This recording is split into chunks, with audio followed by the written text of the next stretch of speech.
मज़ीद ऐसे अच्छे गानों के लिए हमारे चैनल को सब्सक्राइब करें और बेल आइकन को भी दबाएं और साथ साथ वीडियो को लास्ट तक देखना। दोस्तों वीडियो पसंद आए तो वीडियो को लाइक शेयर जरूर करना और चैनल को सब्सक्राइब करना।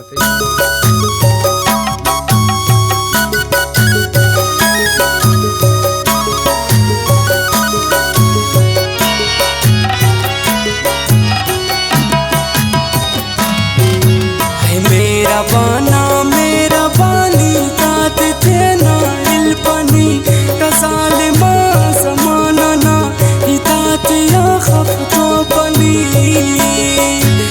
मेरा बाना मेरा बानी तात तेना इल्पनी तसालिमा समानना हितातिया खफ्तो पनी।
Kanani sada gara saati kastum papani tazalima zamana na itatiya khafto pani।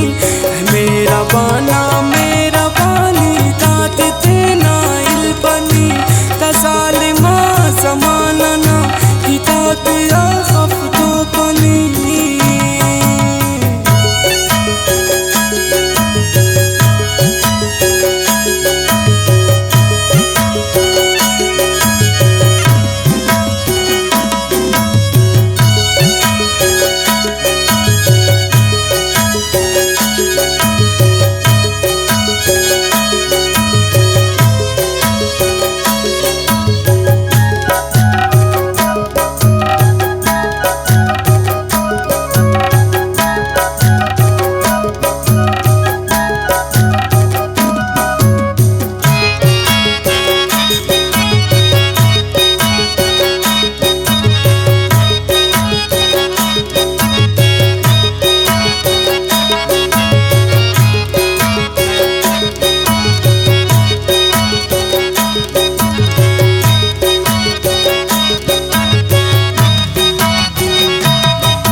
तो दोनों मौला का से अंदाज़ा फुल बनी तज़ालिमा ज़माना ना इतातिया खफ्तो बनी।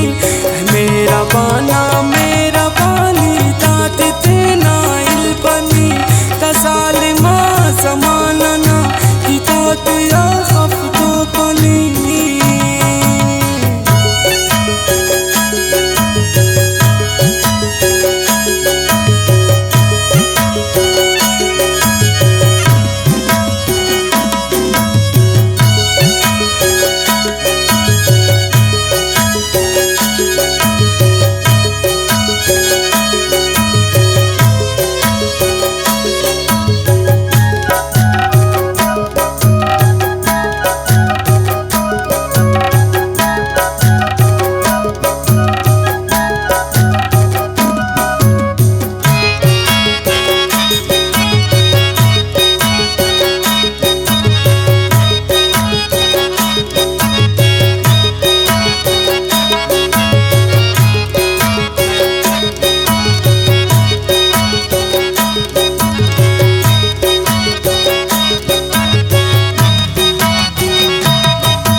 कुची ना अपना कयो